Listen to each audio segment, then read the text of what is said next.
दोस्तों अक्सर आपने देखा होगा कि जो लोग अच्छे होते हैं उसे भगवान दुख क्यों देते हैं और बुरे लोग हमेशा खुश क्यों रहते हैं। तो दोस्तों इसके दो कारण हैं। पहले बात करते हैं अच्छे लोगों की जिनको भगवान दुख क्यों देते हैं। तो चलिए एक कहानी के द्वारा आपको समझाने का प्रयास करते हैं। दोस्तों एक बार की बात है, एक गाँव में विधवा स्त्री रहती थी जिसकी 3 बेटियां थी। जवानी में ही उनके पति गुजर गए और 3 बेटियों का पालन पोषण करने की जिम्मेदारी उस अबला नारी पर आ गई थी। अपने बेटियों को लेकर वह विधवा नारी कहा जाती थी। बेटियों को अकेला छोड़कर वह कोई काम नहीं कर पा रही थी। ऊपर से समाज की उल्टी सीधी बातें उसे सुननी पड़ती थी। बेबस लाचार उस महिला का कोई सहारा नहीं था। वह अपने पति को याद करती उस बच्चियों की जैसे तैसे पालन कर रही थी। फिर एक दिन वह अत्यधिक चिंता करने के कारण वे बीमार पड़ गई थी। ऊपर से उन बच्चियों की चिंता थी कि उनका क्या होगा, कैसे उनका पालन पोषण होगा। उन्हीं बातों को सोच सोच कर एक दिन उसकी तबीयत बिगड़ गई और उनका अंतिम समय निकट आ गया। मृत्यु के समय यमराज का एक दूत उस विधवा स्त्री की प्राण लेने के लिए उसके पास पहुंच गया। यमदूत उस स्त्री के प्राण लेने ही वाला था, लेकिन वहां के हालात को देख वो दुविधा में पड़ गया।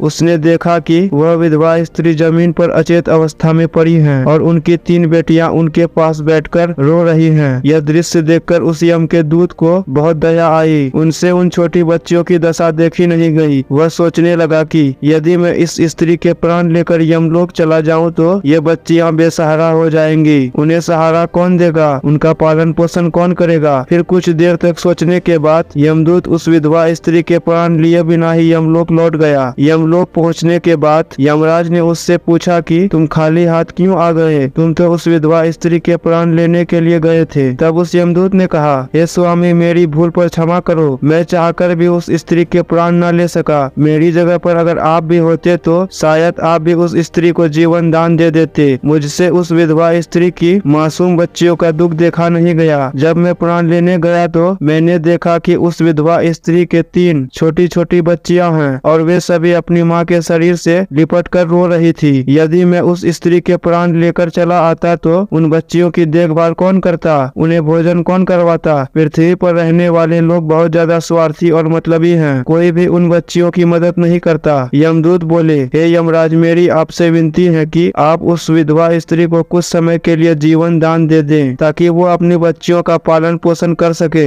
यमदूत की ऐसी बातें सुनकर यमराज ने कहा, इस संसार में सभी प्राणियों की मृत्यु निश्चित किए गए समय पर ही होती है। ना कोई किसी की आयु घटा सकता है और ना कोई बढ़ा सकता है। ना तुम किसी को जीवन दान दे सकते हो और ना समय से पहले किसी के प्राण ले सकते हो। जिसके भाग्य में जो लिखा रहता है उचित होता है। तुम किसी के भाग्य को बदल नहीं सकते। तुमने आज सृष्टि के नियम का उल्लंघन किया है। तुमने बहुत बड़ा अपराध किया है, इसीलिए तुम्हें इसका दंड अवश्य भुगतना पड़ेगा। जाओ अब तुम पृथ्वी लोक में मनुष्य के रूप में जन्म लो और अपने द्वारा किए गए अपराध का दंड भोगो। फिर यमदूत ने कहा, हे प्रभु धरती लोक से मेरा उद्धार कब होगा, कैसे होगा। तब यमराज ने कहा, धरती पर जाकर जब तुम 3 बार अपनी मूर्खता पर खिलखिलाकर हंस लोगे तब तुम्हारा उद्धार हो जाएगा। दोस्तों इतना कहकर यमराज ने यमदूत को धरती पर धकेल दिया। वो धरती लोक पर मनुष्य शरीर में आ चुका था। उसके शरीर पर कपड़े नहीं थे। पृथ्वी लोक का एक नियम है, जब कोई मनुष्य जन्म लेता है तो उस समय में वो नंगा होता है, इसीलिए वो बिना कपड़े के ही एक सड़क के किनारे पड़ा था। वहीं से एक मोची जा रहा था। वह मोची ठंड से बचने के लिए अपने बच्चों के कपड़े लेने जा रहा था। रास्ते में ठंड में एक नग्न व्यक्ति को देखकर उसे दया आ गई। उसने अपने बच्चों के तो कपड़े नहीं लिए, लेकिन उस यमदूत को कपड़े और कंबल खरीद के दे दिए। वह यमदूत बोला, ए भाई आपने मुझे कपड़े और कंबल देकर बड़ा उपकार किया है, पर मेरा ना कोई परिवार है, ना मेरे पास घर है और ना भोजन का कोई साधन है। तब मोची बोला, भाई तुम मेरे साथ चलो, तुम्हें भोजन और काम दिलवाता हूँ। फिर वह मोची उस यमदूत को लेकर अपने घर चला गया। उधर मोची के पत्नी ने देखा कि उसका पति बच्चों के लिए कपड़े लाने गया था, लेकिन लाया तो कुछ नहीं, उल्टा एक आदमी को घर पर लेकर आ गया है। ये देखते ही उसकी पत्नी बहुत गुस्सा हो गई और उस मोची के साथ लड़ने झगड़ने लगी, उसे भला बुरा कहने लगी। यह देखकर वो यमदूत बहुत जोर से हंस पड़ा। यमदूत को हंसता हुआ देखकर वो मोची बोला, भाई तुम क्यों हंस रहे हो, ऐसा क्या देख लिया तुमने। तब वह यमदूत बोला, भाई मेरी हंसी का रहस्य मैं आपको नहीं बता सकता, समय आने पर मैं आपको बता दूंगा। फिर वह यमदूत उस मोची के घर पर रहने लगा और उसने मोची का सारा काम भी सीख लिया। वह यमदूत उस मोची के घर पर काम करने लगा और बहुत सुंदर जूते बनाने लगा। तब से मोची के जूते और चप्पल खूब बिकने लगे। मोची के जूते की तारीफ पूरे राज्य में होने लगी। मोची भी इससे बहुत अधिक धनवान बन गया। यहाँ तक कि बड़े बड़े राजा महाराजा भी उस मोची के पास से जूते बनवाने लगे। जब से वह यमदूत उस मोची के घर पर आया था तब से मोची की किस्मत ही चमक गई थी। उसके घर में धन की कोई कमी नहीं रह गई थी। फिर एक दिन अचानक राजा का एक सैनिक चमड़ा लेकर मोची के पास आया और बोला, देखो मोची, हमारे महाराज इसी चमड़े के बने जूते पहनना चाहते हैं। यह चमड़ा बहुत कीमती है, तो इसके ठीक से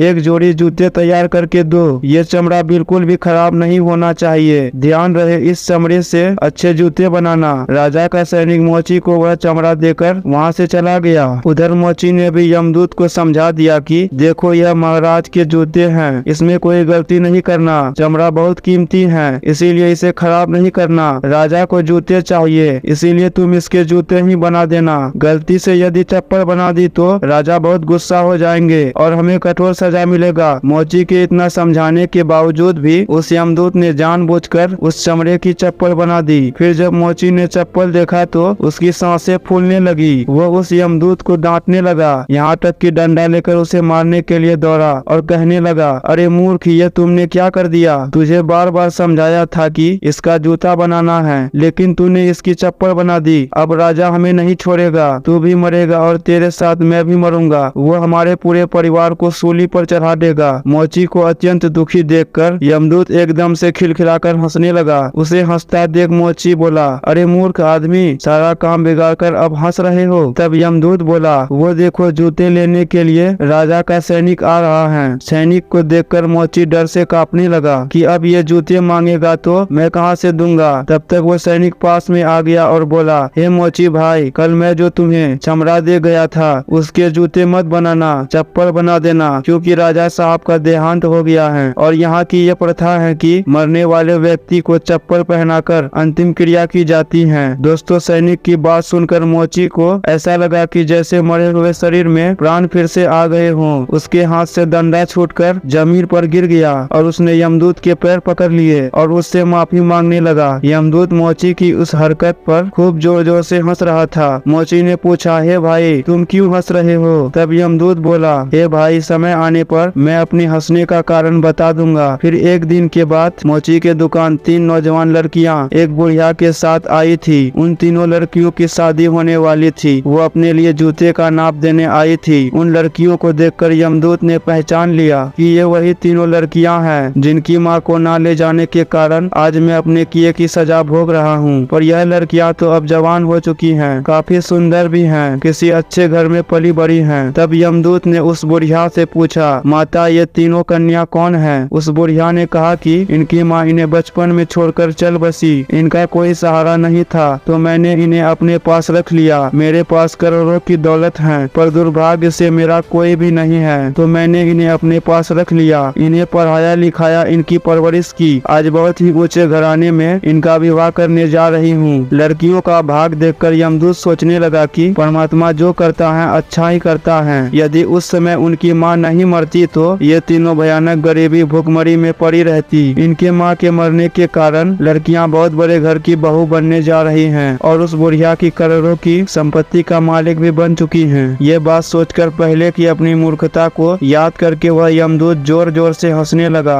अब वो 3 बार हंस चुका था। यमदूत को हंसता देख मोची ने पूछा, हे भाई, अब तुम किस लिए हंस रहे हो? कृपया अपनी हंसी का रहस्य समझाओ। तब यमदूत बोला, हे भाई, मैं 3 बार हंस चुका हूँ। अब मैं तुम्हें अपनी हंसी का कारण बताता हूँ। सुनो, मैं एक यमदूत हूँ। अभी अभी जो 3 लड़कियाँ जूते की नाप देने के लिए आई थी, जब ये तीनों छोटी थी तो इनकी माँ मर गई। इन तीनों लड़कियों पर तरस खाकर मैं इनके माँ के प्राण नहीं ले गया। उसी कारण से यमराज ने मुझे श्राप देकर धरती पर भेज दिया। मैं निर्वस्त्र एक सड़क के किनारे पड़ा था, तब तुमने मुझे अपने घर बुलाया। घर आकर पत्नी तुमसे खूब लड़ी थी, वह भी इसलिए कि तुमने अपने बच्चों के लिए कपड़े के पैसों से मेरे लिए कंबल और कपड़े खरीद लिए थे। तब मैं पहली बार तुम्हारी पत्नी को देखकर बहुत हंसा था। तुम्हारी पत्नी उन पैसों को देखकर दुखी हो रही थी जो तुमने मेरे ऊपर खर्च कर दिए थे, पर तुम्हारी पत्नी उस लाभ को नहीं देख रही थी जो मेरे आने के कारण तुम्हारे घर की किस्मत बदलने वाली थी। दूसरी बार हंसी तुम्हारी मूर्खता को देखकर, जब तुम मुझे राजा के लिए जूते की जगह पर चप्पल बनाने आने पर डांट रहे थे। तुम केवल उस राजा के जूते के बारे में सोच रहे थे, किंतु तुम्हें पता नहीं था कि राजा के साथ क्या घटना घट गई। पूरे गांव को पता चल गया था कि राजा की मृत्यु हो गई है, लेकिन तुम्हारा ध्यान तो राजा के जूते पर ही था। हम वही देखते या सोचते हैं, हर्ष मनाते हैं जो हम देखते हैं, पर हम उसे नहीं देख पाते। जो हमें दिखाई नहीं देता होने वाला वही होता है। कई बार परमात्मा हमारे अच्छे के लिए, हमारी भलाई के लिए हमारे साथ कुछ बुरा करते हैं, पर हम उसी बुरे को देखकर परमात्मा को कोसने लगते हैं। हम उस अच्छे को नहीं देख पाते हैं जो भविष्य में हमारे साथ होने वाला होता है। कई बार हमारे साथ अच्छा होता है पर भविष्य में हमारे साथ बुरा हो जाता है। उस घटना को हम नहीं देख पाते। किसी घटना के साथ अच्छा या बुरा दोनों तरह के परिणाम हैं। हमें हर घटना को समय की होनी समझकर चलनी चाहिए। दोस्तों, अब हम आपको बताते हैं कि अच्छे लोग दुखी क्यों रहते हैं। इसके दो कारण यही हैं कि पहले तो अच्छे लोगों के साथ बुरा इसीलिए होता है कि बाद में उनके साथ कुछ अच्छा होने वाला होता है। दूसरा कारण यह होता है कि जब मनुष्य के साथ बुरा होता है तो वह ईश्वर के पास चला जाता है, ईश्वर का नाम स्मरण करता है, जिससे उसके सभी पाप और दोष मिटने लगते हैं। ईश्वर की भक्ति ही मुक्ति का सच्चा मार्ग है, जो कि केवल अच्छे लोग की ही ईश्वर की भक्ति करने का मौका बार बार मिलता है। तो दोस्तों, इस प्रकार से यमदूत उस मोची को यह सीख देकर वहीं से यमलोक चला गया। तो दोस्तों, उम्मीद है कि आप लोगों ने समझ लिया होगा कि अच्छे लोग हमेशा दुखी क्यों रहते हैं और बुरे लोग हमेशा खुश क्यों रहते हैं।